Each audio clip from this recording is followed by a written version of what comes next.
Welcome to royal convention centre. Main റോഡിൽ നിന്നും വെറും 400 മീറ്റർ അകലെയായി 3 ഏക്കറിൽ വളരെ മനോഹരമായ അന്തരീക്ഷത്തിൽ 58,000 സ്ക്വയർ ഫീറ്റ് വലുപ്പത്തിൽ 700-ലധികം സീറ്റുകളുള്ള വിശാലമായ marriage hall. Contact now for booking.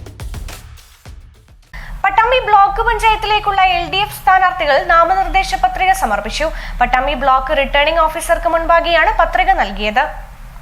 Pattambi block പഞ്ചായത്തിലേക്ക് മത്സരിക്കുന്ന LDF സ്ഥാനാർത്ഥികൾ പത്രിക സമർപ്പിച്ചു.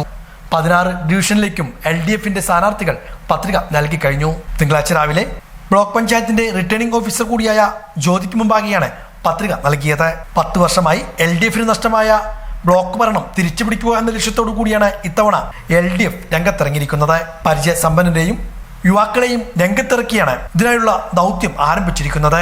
ബ്ലോക്കിലേക്കുള്ള ഏറ്റവും പ്രായം കുറവുള്ള സ്ഥാനാർത്ഥിയായി മുളയങ്കാവിൽ നിന്നുമുള്ള ഹസ്ന തസ്നിയും പത്രിക നൽകിയവരിൽ പെടുന്നുണ്ട്.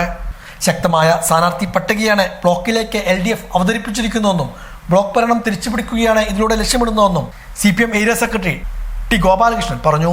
ഇടതുപക്ഷ ജനാധിപത്യ മുന്നണിയുടെ പട്ടാമ്പി ബ്ലോക്ക് പഞ്ചായത്തിലേക്കുള്ള സ്ഥാനാർത്ഥികൾ എല്ലാവരും ഇന്ന് നോമിനേഷൻ കൊടുത്തുകൊണ്ടിരിക്കുകയാണ്. ഈ സ്ഥാനാർത്ഥികളുടെ ലിസ്റ്റ് വളരെ ആവേശത്തോടു കൂടിയാണ് ജനങ്ങൾ കണ്ടിട്ടുള്ളത്.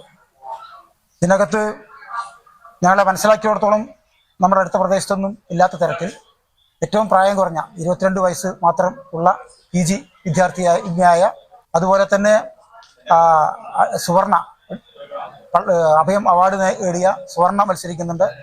അതിന് പുറമെ 4 വിദ്യാർത്ഥി യുവജന നേതാക്കൾ മത്സരിക്കുന്നുണ്ട്. മറ്റ് ബിരുദധാരികൾ പലരും മത്സരിക്കുന്നുണ്ട്. പകുതിയിലേറെ 60% യുവ നിരയാണ് അണിനിർത്തിയിട്ടുള്ളത്. നല്ല സ്ഥാനാർത്ഥി ലിസ്റ്റാണ് ഞങ്ങൾക്ക് അവതരിപ്പിക്കാനായിട്ടുള്ളത് എന്നാണ് വിശ്വാസം. പത്രിക നൽകാൻ സ്ഥാനാർത്ഥികൾക്കൊപ്പം നേതാക്കളായ T ഗോപാലകൃഷ്ണൻ, TK നാരായണദാസ് ഉൾപ്പെടെയുള്ളവരും ഉണ്ടായിരുന്നു.